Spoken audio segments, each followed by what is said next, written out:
Big Boss season 9 Tamil. நான் Jackie Sekar, Jackie டிவிக்காக. இது 10/12/2025, அதாவது 66வது நாள், 67வது எபிசோட் பிக் பாஸ் நிகழ்ச்சியில் நடந்த விஷயங்களை முக்கியமாக பார்வதி கம்முவை வழிக்கு கொண்டு வந்த அமித்துன்னு கூட இந்த விஷயத்த சொல்லலாம். காரணம் என்னென்னா, காலையிலே ஒரு சம்பவம். காலையிலையும் விதிமீறல்கள் தான். அது எப்பயுமே விதிமீறல்களை அவங்க பண்ணுறது சகஜமாகிடுச்சு. அதற்காக தான் ஹவுஸ்மேட்ஸ் எல்லாரும் சேர்ந்து இதுக்கு என்ன ரியாக்ஷன் கொடுக்க போகிறாங்க அப்படின்றதுக்காக தான் பிக் பாஸ் முட்டை பாலில் எடுத்துன்னு போனார். இதன் பிறகு ஹவுஸ்மேட்ஸ் என்ன பண்ணாங்க, கமருதீன் பாரு எந்த லெவலில் அவங்க எதிர்த்தாங்க போகிறாங்க அப்படின்றத கொஞ்சம் விரிவாக பார்க்க போகிறோம். அதற்கு முன்பாக இந்த தளத்தை இதுவரை சப்ஸ்கிரைப் பண்ணாதவங்க சப்ஸ்கிரைப் பண்ணுங்கள், லைக் கமெண்ட் ஷேர் பண்ணுங்கள். ஸோ விரிவான பார்வைக்கு ஸ்டேட் வித் அஸ்.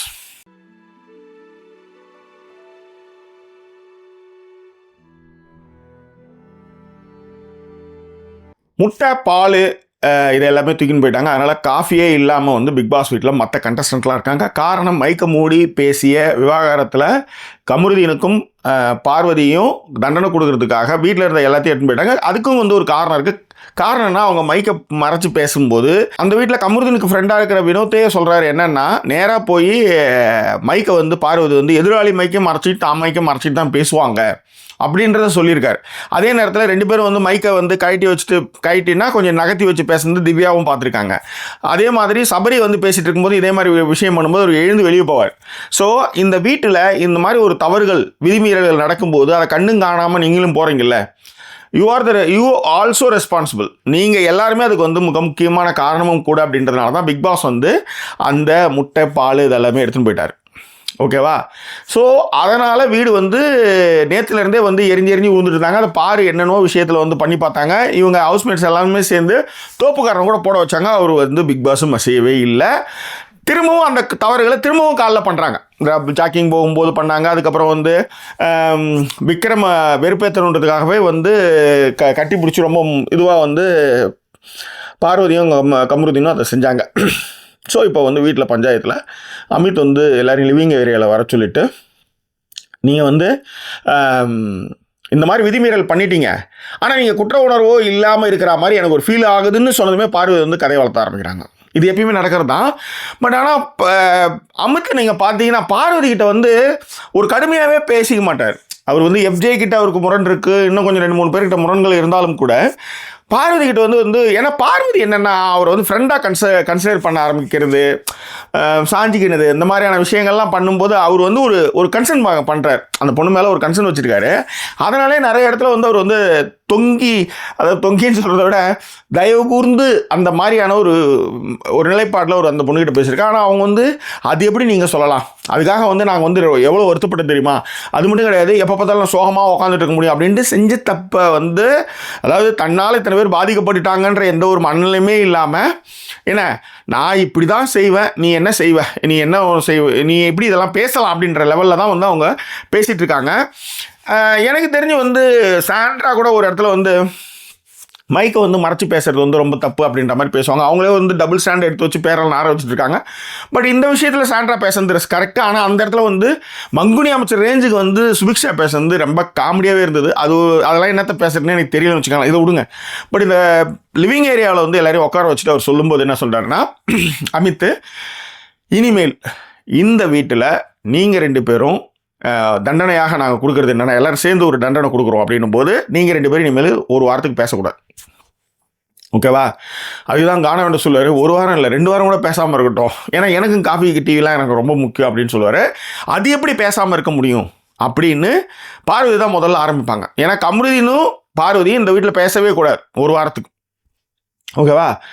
அதுக்கு நாங்கள் ஒத்துக்க முடியாது. இந்த ஷோவே பேசுகிற ஷோ தான், அது நீங்கள் எப்படி தடுக்கலாம், போகலாம் வரலாம் அப்படின்னு அவங்க கதையை ஆரம்பிப்பாங்க. உடனே அமித் என்ன சொல்லுவார்னா, இந்த தண்டனையை அதாவது இந்த தண்டனை இங்கே ஏற்றுக்கிறதுக்கு முன்னாடி நாங்கள் 2 பேரும் பேசிக்கிறோன்ட்டு மாதிரி தனியாக போய் கமருதனும் பார்வதியும் பேசுவாங்க. அது பார்வதி சொல்லுவாங்க, நம்ம எல்லாத்தையும் பேசிடலாம், மைக்க மூடாமல், இனிமேல் எதை பேசுனாலும் மைக்க மூடாமல் பேசிடலான்ட்டு கமருதன் சொல்லுவார். பார்வதியும் ஆமாம் நம்ம அதை பண்ணலாம், பேசலாம், ஆனால் பகலில் பேசாமல் இருக்கலாம், ஆனால் நைட்டுன்னா கண்டிப்பாக பேசி ஆகணும் மேடம், நீ வேறு என்னென்ன பண்ணுவேன் அப்படின்ற மாதிரிலாம் அவங்க சொல்லுவாங்கன்னு வச்சுக்கோங்களேன். ஸோ அதுக்கு பிறகு என்ன சொல்கிறாருன்னா, நம்ம அமித், நீங்கள் எல்லா வீட்டு வேலையெல்லாம் நீங்கள் செய்யணும், உங்களுக்கு பனிஷ்மெண்ட் அதுதான். ஏன்னா எல்லாருடைய காஃபி, டீ, பால், முட்டை எல்லாத்தையும் பறிச்சுக்கிறதுக்கு காரணமாக இருந்த நீங்கள் இதற்கான தண்டனையாக வீட்டில் இருக்கிற எல்லா வேலையுமே செய்யணும். சமையக்கட்டில் செய்யணும், அதுக்கப்புறம் வந்து வெசல் வாஷ் பண்ணணும், பாத்ரூம் க்ளீன் பண்ணணும், ஃப்ளோர் க்ளீன் பண்ணணும், எல்லாமே பண்ணணும் அப்படின்றத இவங்க சொல்கிறாங்க. முதல்ல அவங்க அதை ஒத்துக்க மாட்டாங்க ஆக்சுவலாக. அப்போ தான் வந்து அமித் வந்து ஒரு சூப்பரான ஒரு ஆயுதத்தை எடுக்கிறாரு. என்னென்னா உண்ணாவிரதம், உண்ணா நோன்பு அப்படின்ற மாதிரி. பால் முட்டை வர வரலையும், இந்த வீட்டுக்கு வர வரலையும், ஏன்னா இவங்க 2 பேரும் ஒத்துக்க மாட்டாங்கன்னும் போது வர வரலையும் நான் வந்து என்ன பண்ண போகிறேன், சாப்பிடாமல் இருக்க போகிறேன், வெறும் பச்சை தண்ணி தான் குடிக்க போகிறேன் அப்படின்ற ஒரு நிலைப்பாடை அமித் எடுக்கிறாரு. அதுக்கு எல்லாரும் கடுமையாக எதிர்ப்பு தெரிவிக்கிறாங்க. அப்போ தான் வந்து அது ஆக்சுவலி இந்த ஐடியாவே யாருக்கு கொடுத்ததுன்னா விக்ரமும் ஆதிரையும் தான் கொடுத்தாங்க. 2 பேரும் ஒரு வாரத்துக்கு பேசவே கூடாது அப்படின்ற ஐடியாவை கொடுத்தது அதுதான். அதுக்கு பிறகு வந்து அமித் இந்த மாதிரியான ஒரு நிலைப்பாடு எடுத்துமே மிகப்பெரிய நெருக்குதலை வந்து சந்திக்கிறாங்க. யார், பார்வதி அண்டு கமருதீன் பண்ணுறாங்க. நம்ம பண்ண தப்பு இது வந்து பெரிய தப்பாக போயிடும் வெளியே.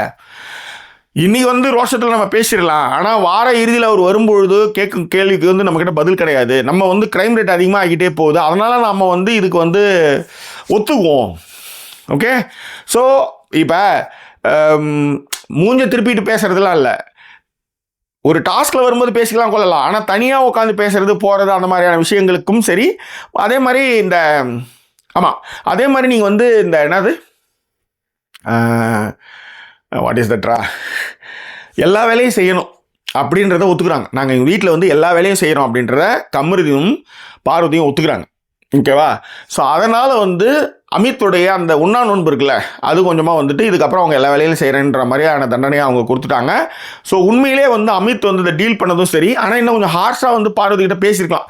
அவர் ரொம்ப வந்து கைண்டாக போகிறார், ரொம்ப கைண்டாக போகிறார். ஆனால் பார்வதி வந்து இதை சொல்கிறதுக்கு நீ யார், அதை சொல்கிறதுக்கு நான் யார் அப்படின்ற மாதிரி கேட்டுட்டு இருக்காங்க. இதெல்லாம் சொல்கிறது தான் ஹவுஸ்மேட்ஸ். நீங்கள் யார் இந்த வீட்டில் வந்து, நீங்கள் வந்து 2 பேர் பண்ண தப்பில் தான் வந்து எல்லாருக்குமே முட்டையும் இல்லை பாலும் இல்லை, எல்லாம் கஷ்டப்பட்டுட்டு இருக்காங்க.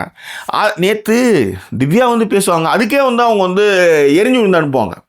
அவங்க நல்ல விதமாக தான் சொல்லுவாங்க, ஏன்னா ஓரளவு தான் பார்வதி வாயில் உழ முடியுன்ற மாதிரி தப்பிச்சு போயிடுவாங்க திவ்யான்னு வச்சுக்காங்களேன். இன்றைக்கி இதை ஒரு விஷயமாகவே ஆக்கி அதை வந்து தண்டனையாகவே எல்லாரும் கொடுக்க ஆரம்பித்த போது முதல்ல மறுத்தாலும் கூட, பேச மாட்டோம்லாம் மறுத்தாலும் கூட, பின்பு அமித் வச்ச அந்த ஸ்ட்ராங்கான உண்ணாவிரத நோன்பின் காரணமாக பார்வதியும் கமருதனும் வழிக்கு வந்தாங்கன்னே சொல்ல முடியும். உண்மையிலே வந்து அது நல்லாவே இருந்துச்சு ஆக்சுவலாக. ஓகேவா? ஸோ பார்வதியும் கமருதனும் எதையாக இருந்தாலும் இனிமேல் மைக்கை மூடாமல் எல்லாத்தையும் நேரடியாகவே பேசப்படுறோம் அப்படின்ற ஒரு விஷயத்தையும் போட்டு உடைத்தார்கள். அவங்க அதை எப்படி ஹேண்டில் பண்ண போகிறாங்க, இப்போ பண்ணுறாங்க அப்படின்றத நம்ம பொறுத்திருந்து தான் பார்க்கணும். ஆனால் அதே நேரத்தில் ஆதிரை வந்து அமித்தை வந்து போட்டு பயங்கரமாக கத்தினாங்க. அது என்ன போச்சு அப்படின்றத அடுத்த வீடியோவில் சந்திக்கிறேன். ஆனால் இந்த வீடியோவுக்கான லைக், கமெண்ட், ஷேர் இந்த மாதிரி விஷயங்களை மறக்காமல் செய்யுங்க. தொடர்ந்து கமெண்ட் போட்டுற அத்தனை பேருக்கு என்னுடைய நன்றி அன்பு இந்த நேரம் தெரிவிச்சுக்கிறோம். ஸோ மீண்டும் வேறொரு எபிசோடில் உங்களை நான் சந்திக்கிறேன். அதுவரை நன்றி கூறிய விருது உங்கள் ஜாக்கி சேகர். நன்றி, வணக்கம்.